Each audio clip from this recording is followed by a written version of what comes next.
Morning students. आज exercise 5.1 का कुछ साम जो बचा है वो करेंगे and equivalent version of Euclid's fifth postulates करेंगे।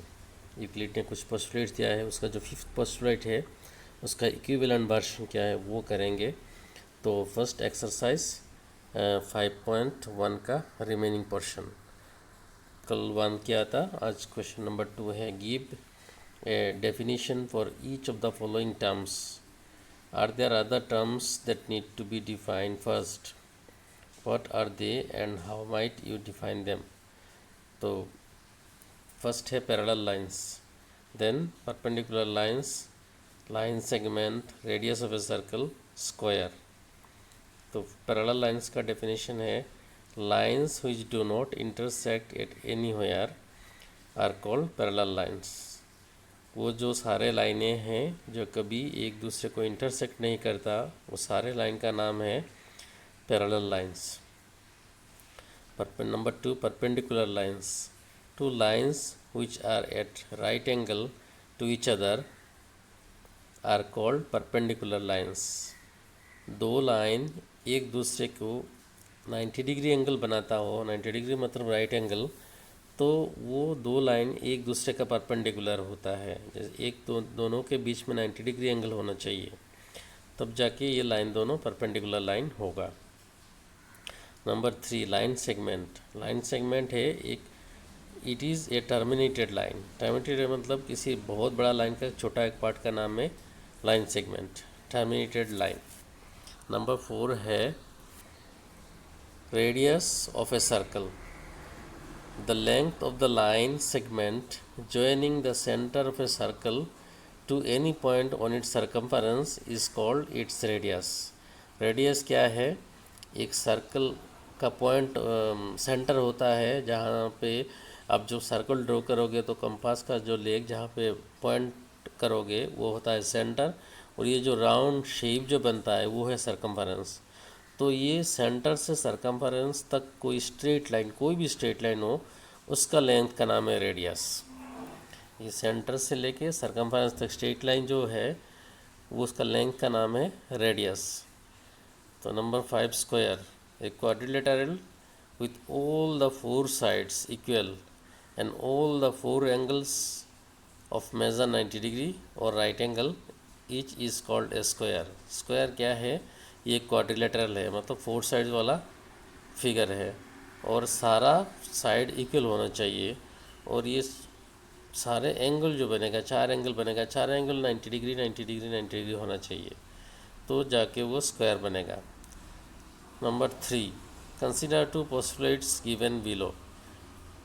गिवन एनी 2 पॉइंट्स, वो दोनों डिस्टिंक्ट पॉइंट है, distinct points A and B, there exist a third point C which is in between A and B. Number 2, there exists at least 3 points that are not on the same line. Do these postulates contain any undefined terms? Are these postulates consistent? Do they follow from Euclid's postulates? Explain।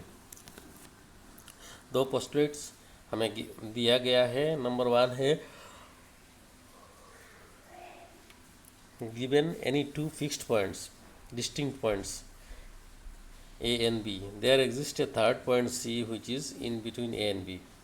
और दूसरा postulates है कि ऐसा 3 point हो सकता है जो एक लाइन में नहीं है। तो क्वेश्चन है कि क्या ये पोस्टुलेट्स कोई अनडिफाइंड टर्म्स हैं इन दोनों पोस्टुलेट में, और ये दोनों पोस्टुलेट कंसिस्टेंट है कि नहीं। कंसिस्टेंट मतलब है कि ये दोनों पोस्टुलेट को यूज़ करके आप किसी अदर पोस्टुलेट्स को, एक्सियम्स को कंट्राडिक्ट नहीं कर सकते, तब कंसिस्टेंट होगा। या दोनों अपने एक दूसरे का कंट्राडिक्शन नहीं होना चाहिए, तो ये एक्सप्लेन करना है। आंसर होगा yes, this postulates contains the undefined terms point and line. इस दोनों पोस्टुलेट में कहीं पे पॉइंट है, कहीं पे लाइन है, तो ये दोनों जो वो अनडिफाइंड टर्म्स है, क्योंकि पॉइंट और लाइन का कोई पक्का डेफिनेशन नहीं है, तो इसलिए दोनों अनडिफाइंड टर्म्स है। और ये दोनों postulate, yes this postulates are consistent because they deal with 2 different situation। Situation 1 जो है वो क्या कहता है? Situation 1 says For given 2 points A and B, there exists a point C lying on the line joining A and B. A और B को point दो point को ज्वाइन करो, C एक पॉइंट इन बिटवीन हो सकता है। ये एक पोस्टुलेट से आराम से हो सकता है। ए बी लाइन जो ड्रॉ करो, कहीं पे भी बीच में C एक दे दो लाइन के ऊपर। और दूसरा कहता है for given 2 points A and B, we can take C not lying on the line through A and B. ए और बी को ज्वाइन करो, कोई एक पॉइंट हम ले सकते हैं जो ए और बी के लाइन जो है उस लाइन में नहीं होगा, तो 3 पॉइंट हो गया ना, उस एक लाइन में नहीं है। वो सेकंड पोस्टुलेट ये कह रहा था कि कोई ऐसा 3 पॉइंट है जो एक ही लाइन में नहीं रहता है, तो बहुत सारे पॉइंट है, कम से कम 3 पॉइंट तो है। जैसे ए और बी है फिक्स है, उस दोनों को आपने लाइन बना दिया। सी को आप इस लाइन के ऊपर नहीं लेके कहीं और ले सकते हो, तो हो गया ना 3 पॉइंट कम से कम जो एक लाइन में नहीं है। तो ये दोनों पोस्टुलेट का सिचुएशन है, दोनों पोस्टुलेट्स है। तो ये कंसिस्टेंट है कि नहीं? बिल्कुल कंसिस्टेंट है, क्योंकि ये दोनों एक दूसरे का ऑपोजिट नहीं है। This postulates do not follow from Euclid's postulates. ये पोस्टुलेट्स यूक्लिड्स पोस्टुलेट से नहीं आया। However they follow from axiom. ये कौन सा एक्सियोम से आया है? Given two distinct point there is a unique line that passes through them. उसी पोस्टुलेट से, उसी एक्सियोम से आया है। टू गिवन पॉइंट्स है, तो ये 2 पॉइंट फिक्स्ड पॉइंट होने के बाद कोई एक ही लाइन ये दोनों से पास करता है, उसी से ही आया है ये दोनों पोस्टुलेट्स। एक में एक कह रहा है कि ए और बी के बीच में एक पॉइंट है सी, वो हो सकता है। और दूसरा कहता है कि ए और बी के लाइन जो है उस लाइन में कम से कम ऐसा पॉइंट है जो उस लाइन में नहीं है। तो बहुत सारे पॉइंट है, एक पॉइंट तो आप कभी ले सकते हो, सी बाहर है ये दोनों लाइन से, तो इसीलिए ये एक्सियोम से आया है। Number 4, if a point C lies between 2 points A and B such that AC equal to BC, then prove that AC equal to half AB, explain by drawing the figure। तो हमने क्या figure बनाया, AC और BC equal करके बनाया। AB लिखा, उसका बीच में C दे दिया। अभी AC इक्वल टू BC हो गया क्योंकि मैंने बीच में ही दिया है। और आपको प्रूफ करना है कि AC equal to half AB। तो AC इक्वल टू BC ये गिवन है, दोनों साइड में AC ऐड कर दिया। देखो मतलब AC तो क्या हो गया, equals are added to equals. पहले इक्वल्स था और इस इक्वल्स में और एक इक्वल्स ऐड किया, ऐसी इक्वल, ये दोनों इक्वल है तो दोनों को ऐड किया पहले वाला इक्वल्स में, तो ये वैलिड है। Equals are added to equals. इसके बाद लेफ्ट हैंड साइड बन गया AC प्लस AC 2AC, और राइट हैंड साइड तो AC प्लस BC। देखो दोनों ऐड करेंगे, AC प्लस BC को पूरा मिलाओगे तो आपका AB बन जाएगा, AB के साथ कोइंसाइड कर रहा है, तो ये हो गया AC equal to half AB। Number 5, in question 4 point C is called a mid point of line segment AB। Prove that every line segment has one and only one mid point. ये question 4 में जो C है ये इसका नाम है, AC equal to BC है तो C is the mid point. Question कहता है कि कोई भी एक लाइन सेगमेंट हो तो उसका एक ही मिडिल पॉइंट होगा, दो नहीं होगा, ये प्रूफ करना है। तो ये कैसे प्रूव करेंगे, ये देखो हम पहले मान लेते हैं कि 2 हो सकता है, ये पॉसिबल। अगर पॉसिबल है तो let the line segment AB has 2 mid points say C and D। AB का 2 मिड पॉइंट मान लो C एंड D, तो मिड पॉइंट है तो AC equal to half AB होगा, क्योंकि तीन में ये प्रूफ है। अगर मिड पॉइंट है तो AC equal to half AB होगा, और सब जब D मिड पॉइंट होगा तो AD equal to half AB होगा, क्योंकि मिड पॉइंट है, पूरा लाइन का हाफ होना चाहिए। तो फ्रॉम 1 एंड 2 हमें क्या मिलता है, AC इक्वल टू AD होता है। कौन सा रीज़न है, एक्सियोम कौन सा लगा यहाँ पे, things which are equal to the same thing are equal to one another। यहाँ हाफ AB और हाफ AB AC और AD का इक्वल है। Things which are equal to the same thing, जैसे AC इक्वल है हाफ AB का और AD equal है हाफ AB का, तो यहाँ सेम थिंग हो गया हाफ AB, और AC सेम थिंग का इक्वल है, AC हाफ AB का इक्वल है, AD हाफ AB का इक्वल है, तो ये AC इक्वल टू AD होगा। वो जो लिखा है same thing are equal to one another, मतलब AC और AD अपने आप में इक्वल होगा। तो ये प्रूफ हो गया AC equal to AD। Next है अच्छा, AC इक्वल टू AD हो गया, इसका मतलब C और D अलग अलग पॉइंट नहीं है, एक ही पॉइंट है। Number 6, in figure if AC equal to BD then prove that AB equal to CD। ये जो फिगर है यहाँ पे है S C equal to B D है और हमें प्रूफ करना है A B equal to C D. तो गिवन है S C equal to B D. अब बी सी जो है दोनों साइड से माइनस कर दो, मतलब ये कौन सा, equals are subtracted from equals. A C और बी डी इक्वल था, इन दोनों में से बी सी इक्वल सब्ट्रैक्ट कर रहे हैं। तो S C minus B C जो करेंगे, एस सी से बी सी माइनस करेंगे तो देखो ए बी का बराबर हो रहा है, कोइंसाइड हो रहा है। सिमिलरली बी डी से बी सी माइनस करेंगे तो सी डी का बराबर हो रहा है, कोइंसाइड हो रहा है। तो things which coincides with one another are equal to one another. ये A C minus B D A B के साथ कोइंसाइड हो रहा है, B D minus B C D के साथ कोइंसाइड हो रहा है, तो A B equal to C D. Number 7. Why is axiom 5 in the list of Euclid's axiom considered as universal truth? Note that the question is not about the fifth postulates. यहाँ postulate की नहीं, यहाँ है fifth जो axiom है वो universal क्यों है। तो axiom 5 is true for anything in any part of the world, that is why universal truth। axiom 5 जो वो क्या था, वो पहले देखो axiom 5 था wholes are greater than the part. ये सिर्फ मैथ्स में नहीं, हर चीज़ में होल जो होता है वो पार्ट से बड़ा होता है, तो इसलिए कहीं भी ये ट्रू हो सकता है, इसलिए इसका नाम है universal truth.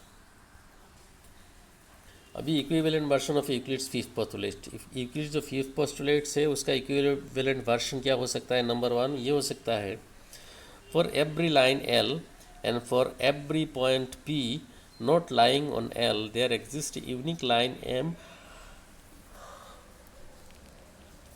passing through P and parallel to L। तो फॉर एवरी लाइन L, ये देखो नीचे मैंने ये लाइन ड्रॉ किया, and for every point P not lying on L, P कोई भी पॉइंट ले लो जो L में नहीं है, ये देखो P मैंने बाहर लिया, L के ऊपर लिया कहीं पे, there exist unique line M passing through P, P से पास करेगा एक लाइन है M जो पैरेलल टू एल होगा, एक ही लाइन होगा, बाकी और लाइन मैंने डॉटेड लाइन से ड्रॉ किया, पासिंग जो पास करता है पी से। देखो डॉटेड लाइन से एक लाइन है ऊपर से नीचे आ रहा है और एक ऊपर से नीचे जा रहा है, और दो लाइन मैंने ड्रॉ किया, और भी लाइन हो सकता है, बहुत सारे लाइन एक ही पॉइंट से पास कर सकता है, लेकिन एक ही लाइन होगा जो एल का पैरेलल होगा, वो मैंने एम से लिखा है। तो ये equivalent version of Euclid's fifth postulates. Number 2 हो सकता है, वर्शन इक्विवेलेंट वर्शन है, मतलब सेम टू सेम मीनिंग है। Two distinct intersecting lines can not be parallel to same line. Two distinct intersecting line, जो दो लाइन है और इंटरसेक्टिंग भी एक दूसरे को कट करता है, can not be parallel to a same line, और एक किसी एक लाइन का दोनों एक साथ पैरेलल नहीं हो सकता। ये सेम मीनिंग है, ये 1 और 2 एक जैसा ही है, और ये फिफ्थ पोस्टुलेट के जैसा ही है। कोई दो भी इंटरसेक्टिंग लाइन दे, ऊपर देख लो, वो कभी किसी लाइन का पैरेलल नहीं, दोनों एक साथ, जैसे दो इंटरसेक्टिंग लाइन डॉटेड लाइन है, ऊपर देख लो, यही डायग्राम में भी हो जाएगा। ऊपर दो लाइन है डॉटेड लाइन, वो दोनों इंटरसेक्टिंग है, क्या ये एल का पैरेलल है, दोनों एक साथ नहीं है। किसी और लाइन के साथ पैरेलल हो सकता है, लेकिन एक लाइन के साथ दोनों एक साथ पैरेलल नहीं हो सकता। Exercise 5.2, how would you rewrite Euclid's fifth postulate so that it would be easier to understand. तो आंसर होगा, two distinct intersecting line can not be parallel to the same line. ये जो सेकंड वर्जन वाला लिख दिया, two distinct intersecting line, जो line दो line है इंटरसेक्ट करता है, वो can not be parallel to a same line. किसी और एक लाइन का पैरेलल एक साथ में दोनों होने से, किसी एक होगा पैरेलल तो दूसरा नहीं होगा, कोई एक पैरेलल होगा तो दूसरा नहीं होगा, यही फिफ्थ पोस्टुलेट का इजी मीनिंग है। Number 2, does Euclid fifth postulates imply the